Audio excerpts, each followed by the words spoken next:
taliyaha taliya ku-xigeenada ee dhammaan saraakiisha aad iyo aad ayaad u mahadsantihiin soo dhaweynta iyo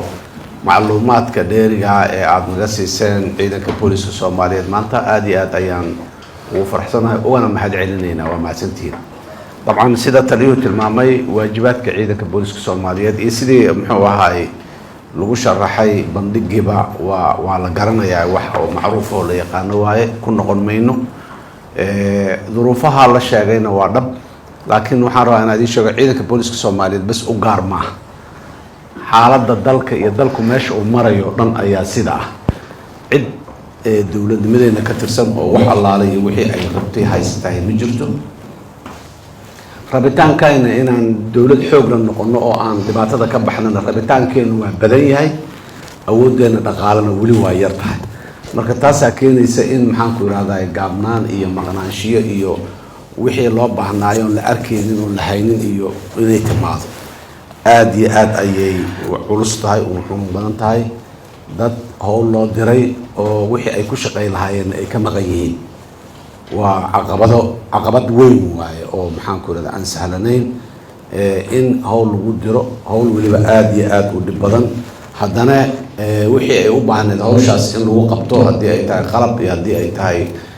dhaqaale iyo haddii ay tahay intaba ay dhiman yihiin ama sidii la rabeeshii raba aanay gaarsiisnayn waa caqabad jirta waa fahmayna waana dadaalina insha Allah in oo taliyo sidoo sheegay budgetka dawladda Soomaaliya in oo kabargareeyo ama ku filnaado amniga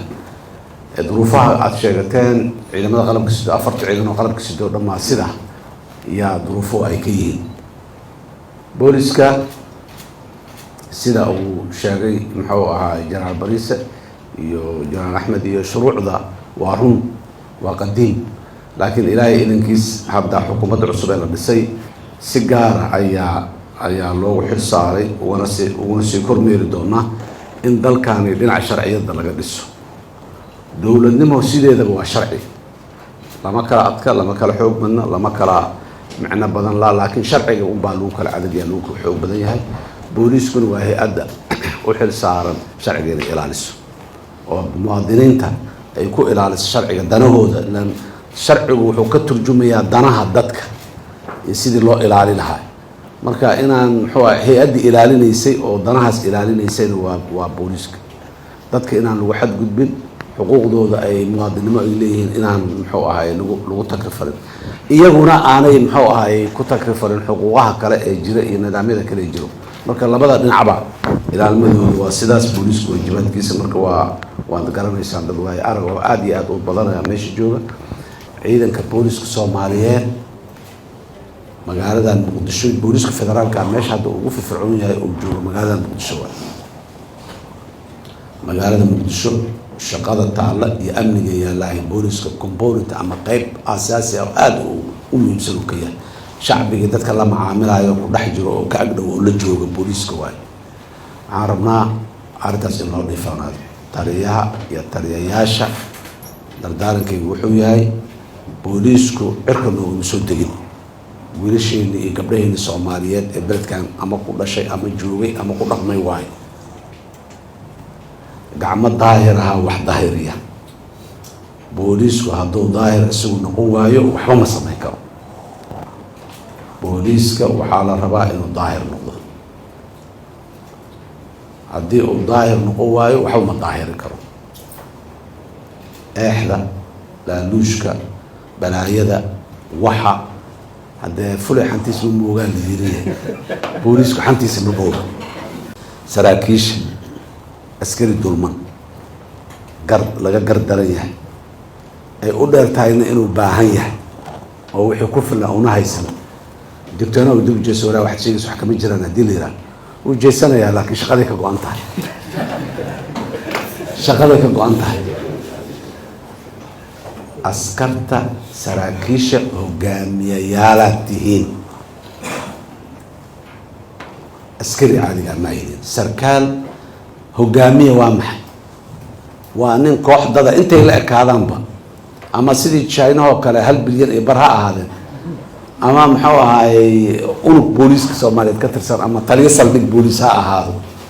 hogaamiyaha tahay ana dadaad hogaamis dadaad amarkaaga daraadiis ku wanaagsanaanaya ama ku xumaanayo amar adigu aada bixisay ayaa qofna ku noolaanaya qofna ku dhimanaya ama dhibaato u galaya ayaa qof cadaalad ku helaya qofna cadaalad darro ku tirsanaya inaa marka aan dadka la maamo koow mabda'a ugu weyn ee sociology yani cilmiga bulshada ugu weyn waa maxay cilaaqaad waa relationship qofka adiga iyo asiga cilaaqaadkiina hadduu xumaado wax dambe oo idii hagaagi kara ma jiraan wax dambe si kasta u amar si kasta awood u lahaw laakiin wax idii hagaagaya ma jiraan inuu kaa xeeladaysto yaan lagu xirin yaan lagu ganaaxin yaan muxuu darajada muxuu laga qaadin yaan promotionka soo socdo dalcadda soo socota yaan lagaa reebin wax badan inuu isiraa waa laga yaabaa waxaad haysato facility aad haysato yaan taliyo hadduu kula diro yaan lagaa qaadin baabuurka lagaa dhigin kasta shidaalka lagaa goynin ama waxaas inuu yeelo waa laga yaabaa bini aadamka sidiisaba cabsi kuma shaqeeyo cabsi ku shaqaynta bini aadamka waa temporary inta cabsidu jirto waay 24 saacna ma dul taagni waa diri leh dadka u diri leh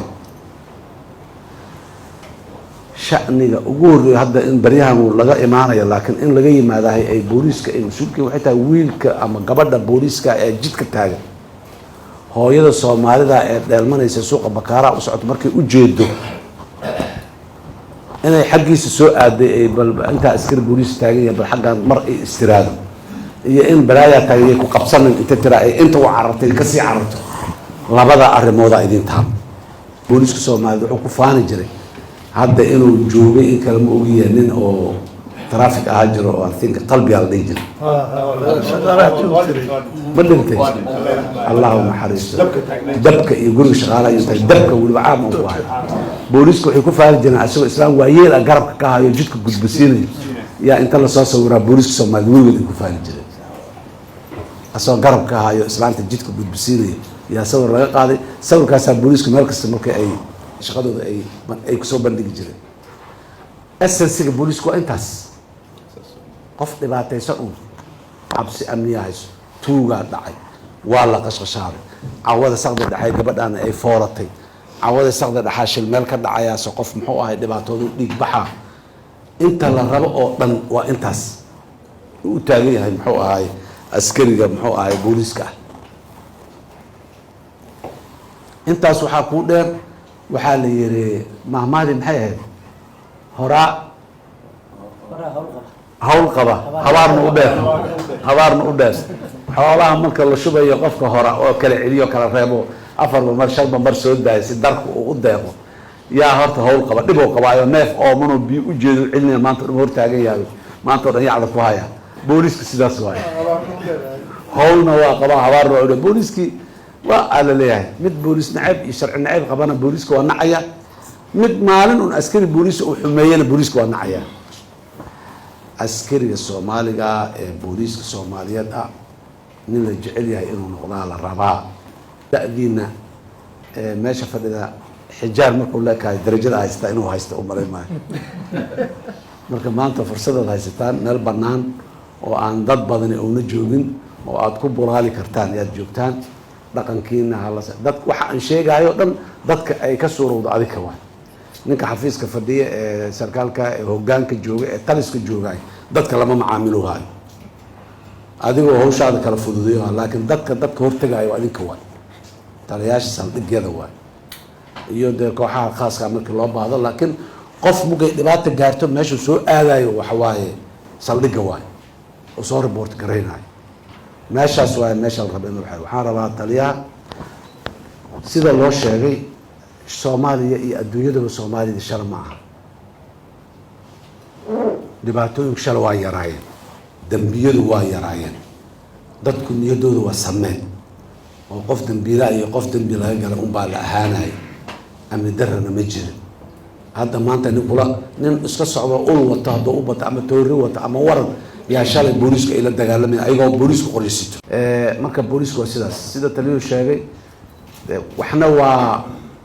crimes ama dembiyo nolol maalmeedka la socdo mujtamac kastoo isku yimaado meel isugu yimaadaba ka dhex dhaca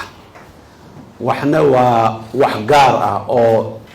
marka crimeskaasi maanta o dhan waad la diriraysaa qof dharbaaxay iyo qof dilay iyo mid kale deyn u haysta iyo mid maxaan ku ihahda baabuur kale ku dhacay iyo ilaa yowm diin waa wax hadda oo hala soo afjaray ha dhammaadaane mar dambe yaan la arkin la leeyahay maaha. laakiin waxaan haysto kuwa caqabado ah oo aan xal kale lahayn, daaweyn kale aan lahayn, in la jaro oo la baabi'iyo oo la waayo ma ogiye aan meel kaloo ka sokayso aan ugu celin. waa arrinta argagixisada dhibaatadeeda in la tirtiro waayo. waa la tacaalnay, waa soo yaraynay sanadkii hore dembigii dhacay, sanadkaana ka yar kan waxaasoo dhan waa wax fiican, laakiin de wax oo naxalinaya maaha. muraadka ciidamada qalabka sida ee waajibka ay leeyihiin marka ay timaado argagixisada waa baabi'inta argagixisada. waxaan soo jeedinayaa mujtamaceena inaan darisno qaybihiisa, dad u gaara qayb walba inay booliiska ay ka dhex shaqeeyaan. waxaa ka mid a haweenku macquul maaha inay nin inta soo hor fadhiisato dhib kasto ay qabto ay shu-uunteeda gaarka u sheegto. shu-uun gaar ayna leeyihiin, dhibaato gaar ay qabaan, taargeday u yihiin dadka xunxun oo maxaanku irahdaye ragga xun ay dhamay taarget u yihiin. haween ahaana loo taarget garaa, tabartaa lagu ciilaa oo waa la dilaa, waa la ciqaabaa, waa la waxeeyaa, dhibaataa la marsiya, waa la abuse gareeya. inay inta timaada sidii loo abuse gareeyey ama loogu xadgudbay nin inta hor timaada ay u sheegto, ay bitafaasiil ugu sheegto, macquul maaha. wax unbaa ay meelay gaaray aanay sheegi karin oo inay aamusto ay ku qasban tahay, ama inay waxaas sheegi karin, ama ha oyso ilin ha ku muujiso, ama muxuu ahay si un meelay soo gaari. gabar kale laakiin markay u sheegayso oo ay ka dhegaysanayso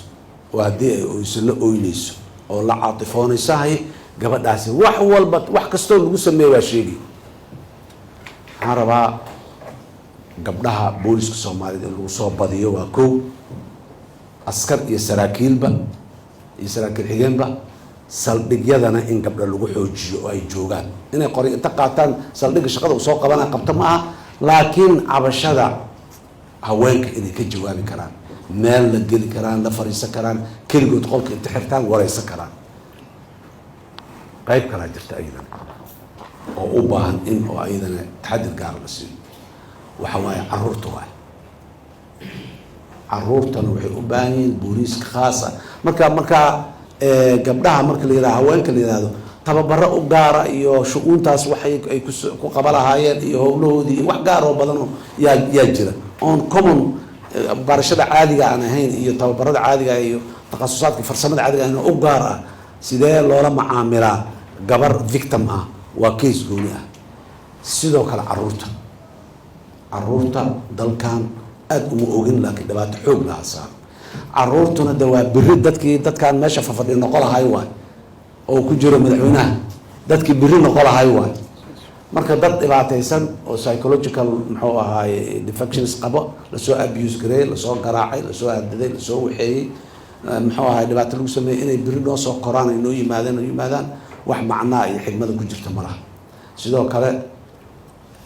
in oo loo sameeyo dad khaas oo takhasusaad khaas iyo tababaro khaas loo sameeyo caruurta